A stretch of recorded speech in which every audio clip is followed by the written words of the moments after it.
meron siyang tinutukoy na bago lang desisyon o ginawa ng Pangulo na pwedeng ikaresulta masusunog ang maraming Pilipino.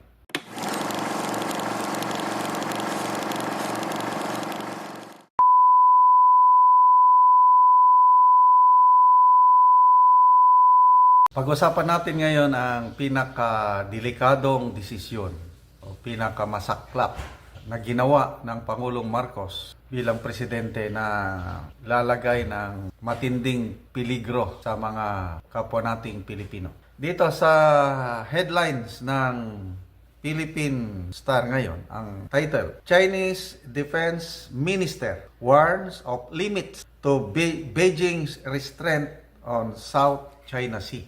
Ang Pangulong Marcos po, nakauwi na sa Pilipinas, nagsalita siya sa Singapore sa International Institute of Strategic Studies, siya ang keynote speaker. Kailang nandun din ang Chinese Defense Minister.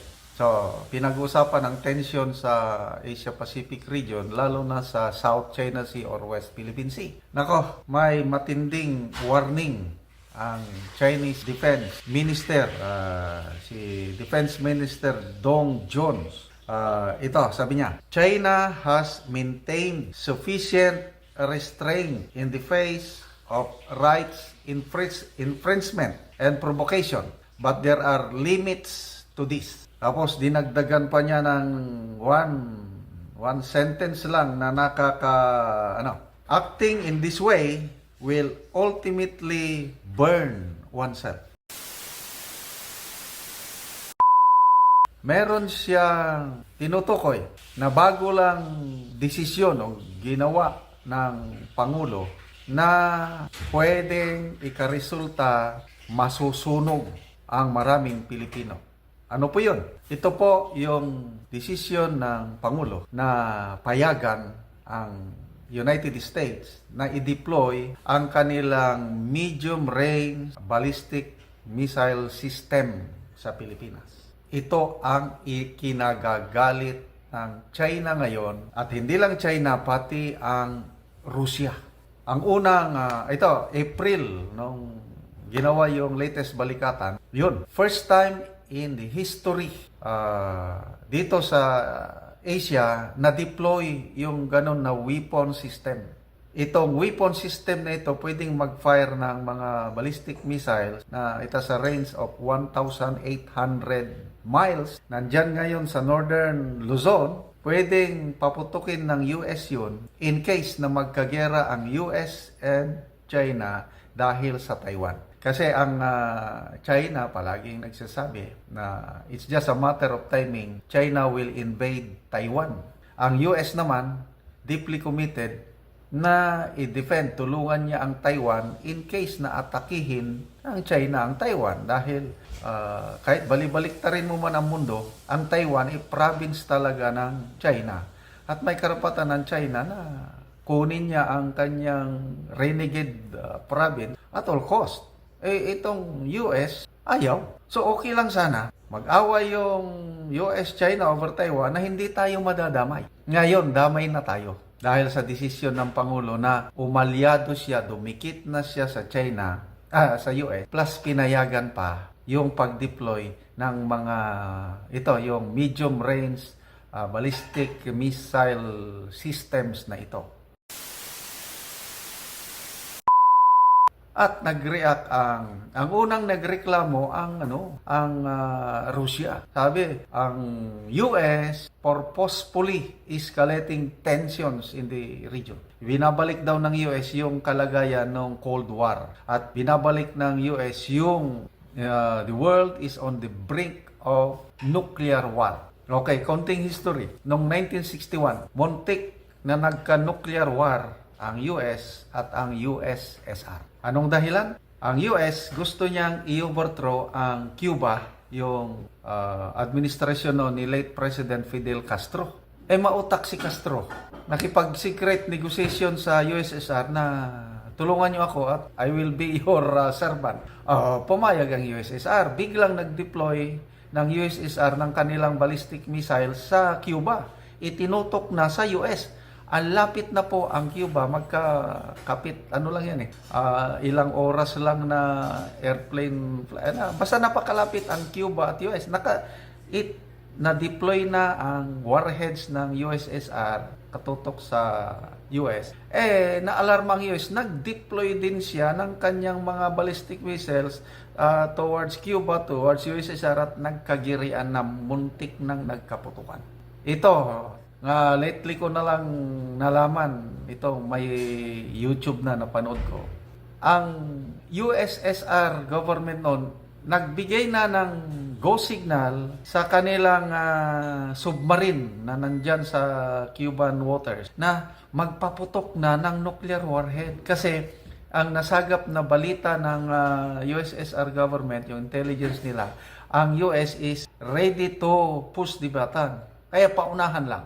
Sabi ng USSR, unahan mo, paputokin mo na. Mabuti na lang nag-isip yung Russian submarine captain na yun, commander. Nakalimutan ko na yung pangalan Nabasa ko sa history. Dinisregard niya yung utos ng kanilang government. Kasi ang analysis niya, mali yung intelligence na nasagap ng USSR government. So, may utos na napaputokin. Kung sinunod niya yon, I don't know. Baka end of the world na noon. Hindi niya sinunod and the rest is history. Naligtas pa rin ang mundo. Hindi nagkaroon ng nuclear war. Ngayon, sinasabi ng Rusya, dahil sa desisyon ng Pilipinas na pumayag na i-deploy yung ballistic missile system nandito na sa Pilipinas. Nako, nagkakagirian naman. Bumabalik noong 1961 yung nuclear confrontation USSR versus US. Ngayon, Russia and China versus US. Ang Pilipinas po, naiipit tayo sa posibleng nuclear war na wala naman tayong kalaman. Kung panahon pa ni PRRD, wala lang, diplomasya lang. Hindi naman natin give up ang ating territorial rights or sovereignty. Diskarte lang. Iba ang diskarte ng Pangulo natin ngayon, nagtatapang-tapangan. Ano sabi niya? Over the death of one Filipino and West Philippine Sea is an act of war. We will invoke the Mutual Defense Treaty. Okay, sige, i-invoke. Ngayon, nagkabistuhan ang US Defense Secretary Lloyd Austin. Nandun din sa Singapore. Tinanong siya ng media. Sinasabi ng Pangulong Marcos na pag namatayan sila ng isang Pilipino sa West Philippine Sea, i-invoke nila ang Mutual Defense System. Anong masasabi mo? Handa ba kayong tumulong sa Pilipinas? Nako, dito na nabuking ang US. Yung pinagmamayabang nila na we will help the Philippines, ironclad commitment ang aming bibigay sa kanila. Dito na booking dahil ang US Defense Chief taliwas yung sagot niya. Sabi niya, hypothetical lang yan. Hindi yan mangyayari. We will do everything we can para walang mamatay na Pilipino. Are you sure, Mr. Secretary, na walang mamamatay? Ang tamang sagot sana yon kung totoong tutulungan tayo ng China.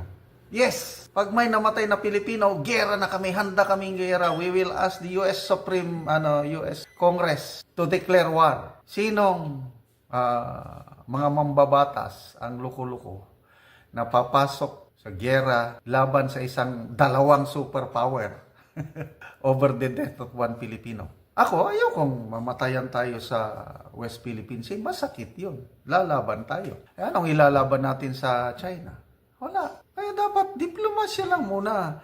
Konting pasensya, hindi yung tapang-tapangan.